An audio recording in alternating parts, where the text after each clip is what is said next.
నమస్కారం. ఈరోజు మనమొక అద్భుతమైన, మనందరి హృదయాలకు చాలా దగ్గరైన ఒక ఎక్స్‌ప్లెయినర్‌తో మీ ముందుకొచ్చాం. అదేంటంటే, ఒక సాధారణ మధ్యతరగతి కుటుంబం ఎదుర్కొనే సవాళ్లు, ఆ సవాళ్ల మధ్య కూడా వాళ్లు పంచుకునే ప్రేమ, నిజంగా ఇదొక అందమైన పోరాటం.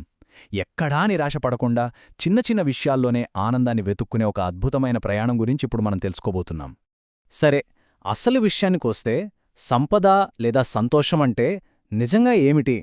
బ్యాంక్ బ్యాలెన్స్ కోట్లల్లో ఉండటమా, లేక ఖరీదైన కార్లు, బంగ్లాలు కొనుక్కోటమా? ఖచ్చితంగా కాదు. నిజమైన సంపద అనేది కాగితపు నోట్లలో కాకుండా మనుషుల మధ్య ఉండే అనుబంధాల్లో దాగి ఉంటుందని ఈనాటి మన విశ్లేషణలో మనం చూడబోతున్నాం. The beautiful struggle.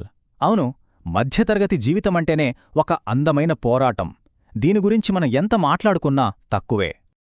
ఈ కథను సరిగ్గా అర్థం చేసుకోవడానికి మనం రామారావు గారి కుటుంబాన్ని ఒక ఉదాహరణగా తీసుకుందాం. రామారావు గారు ఒక ప్రైవేట్ కంపెనీలో అకౌంటెంట్గా పనిచేస్తున్నారు. ఆయన భార్య జానకి గారు ఒక గృహిణి.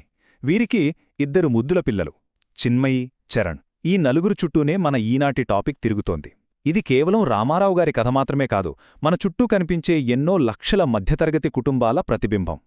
ఈ కుటుంబాన్ని చూస్తే ఒక విషయం చాలా స్పష్టంగా అర్థమవుతోంది.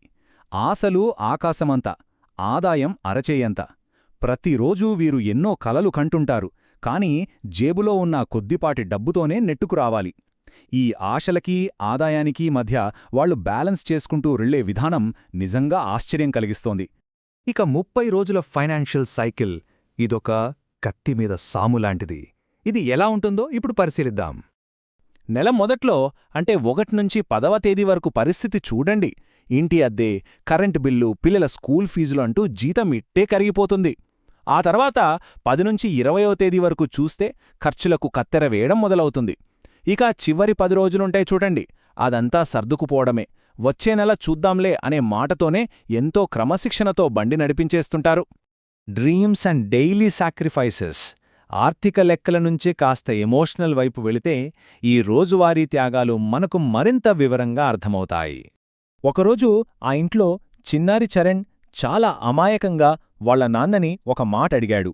నాన్నా, మనందరం కలిసి విమానం ఎప్పుడెక్కుతాం అని. ఆ ప్రశ్నకు రామారావు గారి దగ్గర జవాబు లేదు. ఆయన మౌనంగా ఉండిపోయారు.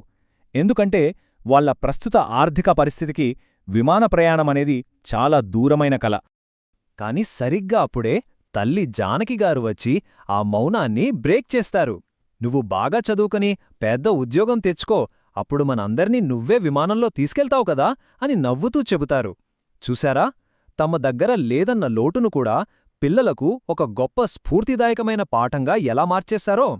ఇక్కడ అస్సలైన విషయమేంటంటే, ఆశ అనే పదానికున్న అసలైన నిర్వచనం.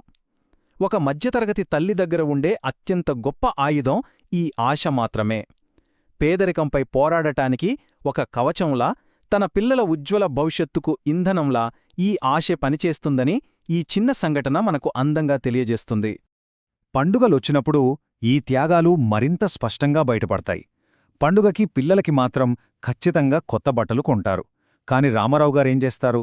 తన పాత చొక్కానే మరొకసారి ఇస్త్రీ చేయించుకుని వేసుకుంటారు. జానకిగారు తన పాత పట్టుచీరనే కొత్తగా ఎలా కట్టుకోవాలో ఆలోచిస్తారు. పిల్లల ముఖంలో చిరునవ్వులు చూడటం కోసమే ఈ నిశ్శబ్ద త్యాగాలన్నీ. ఇక వాళ్ల ఆతిథ్యం ఎలా ఉంటుందో తెలుసా? ఇంటికి ఎవరైనా చుట్టాలొస్తే అప్పు చేసైనా సరే మర్యాదలకు లోటు లేకుండా చూసుకుంటారు. కాని ఆ ఖర్చు కవర్ చేయడానికి ఆ తర్వాత వారం రోజుల పాటు కుటుంబం మొత్తం కేవలం పప్పుచారుతోనే సరిపెట్టుకుంటారు. ఇతరుల పట్ల వాళ్లకుండే గౌరవం, వాళ్ల ఫైనాన్షియల్ డిసిప్లిన్కి ఇది పర్ఫెక్ట్ ఎగ్జాంపుల్ అని చెప్పుకోవచ్చు. Finding Joy in little things. అవును, ఇన్ని కష్టాలున్నా ఈ కుటుంబం చిన్న చిన్న విషయాల్లోనే ఆనందాన్ని ఎలా వెతుక్కుంటుందో ఇప్పుడు చూద్దాం. ఒక కోటీశ్వరుడు తన లగ్జరీ కారులో వెళితే ఎంత సంతోషిస్తాడో మనకు తెలీదు కాని, రామారావు గారు తన పాత స్కూటర్ మీద 2 పిల్లలను కూర్చోబెట్టుకుని ఐస్ క్రీం ఇప్పించడానికి తీసుకెళ్తున్నప్పుడు ఆయన ముఖంలో కనిపించే ఆనందం మాత్రం వెలకట్టలేనిది.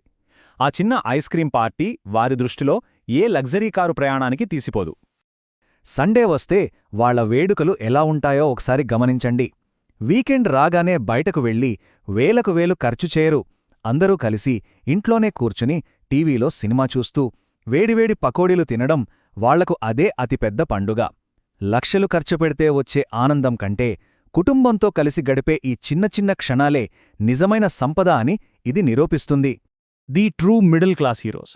మరి ఈ కష్టాల ప్రయాణంలో అసలైన హీరోలెవరో తెలుసా? ఈ కథలో మనుషులెవరూ విలన్లు కారు.